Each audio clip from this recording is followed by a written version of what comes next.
તો મિત્રો 9 વાગે આપણે જય અંબે રેસ્ટોરન્ટ જે બાપા સીતારામ ચોકથી આગળ આવેલી છે એમાંથી આપણે ઓનલાઈન ઓર્ડર કર્યો છે ઝોમેટોમાં. મિત્રો થોડી વારમાં આપણો ઓર્ડર આપણે રિસીવ થઈ જશે, તો આપણે જોઈશું, ઓર્ડર અનબોક્સિંગ કરશું કે એ લોકોએ આપણને કેવી રીતના પેકેજિંગ મોકલ્યું છે અને જમવાનું એ લોકોનું કેવું છે. તો આપણે 25 મિનિટ પહેલાં ઓર્ડર કર્યો હતો અને જય અંબે રેસ્ટોરન્ટ નરોડામાં આવેલી છે, એમાંથી આપણો ઓર્ડર આવી ગયો છે. જોઈએ હવે ઓર્ડરની અંદર શું શું આવેલું છે. આ સલાડ હશે,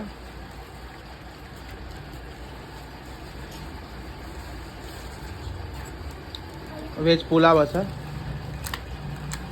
આ ઓર્ડર ટોટલ આપણને 333 રૂપિયાનો હતો, પણ ડિસ્કાઉન્ટમાં આપણને 218માં પડ્યો છે. છાશ છે, એમાં એક્સ્ટ્રા રોટલી હશે, 2 રોટલી આપણે એક્સ્ટ્રા કરાયેલી છે. તો મિત્રો આપણો ઓર્ડર આવી ગયો છે અને એ લોકોએ આપણને સારી રીતના પાર્સલ પેક કરીને મોકલ્યું છે.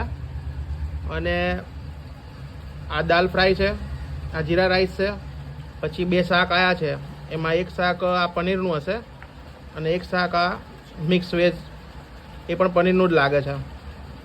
તો આ રીતના આપણું પાર્સલ આવ્યું છે. એક પાપડ છે, પંજાબી થાળીની ડુંગળી આવી છે અને આ સલાડ છે એ પુલાવ સાથે આપણે આવે. તો આટલો ઓર્ડર આપણને 218 રૂપિયામાં પડ્યો છે. જય અંબે રેસ્ટોરન્ટમાંથી આપણું જે ખાવાનું આવ્યું એ ખૂબ સારું છે. થોડું સ્પાઇસી છે, એટલે તીખું ખાતા હશે લોકોને થોડું વધારે મજા આવશે. અને આ છોકરાઓ ખાય છે. દેવાંશ, તને કેવું લાગ્યું બેટા? તને રાજુ કેવું લાગ્યું? સારું. અને પુલાવ પણ એ લોકોએ સારી એવી ક્વોન્ટિટીમાં મોકલ્યો છે, તો તમે ઓર્ડર કરી શકો છો. Thank you friends.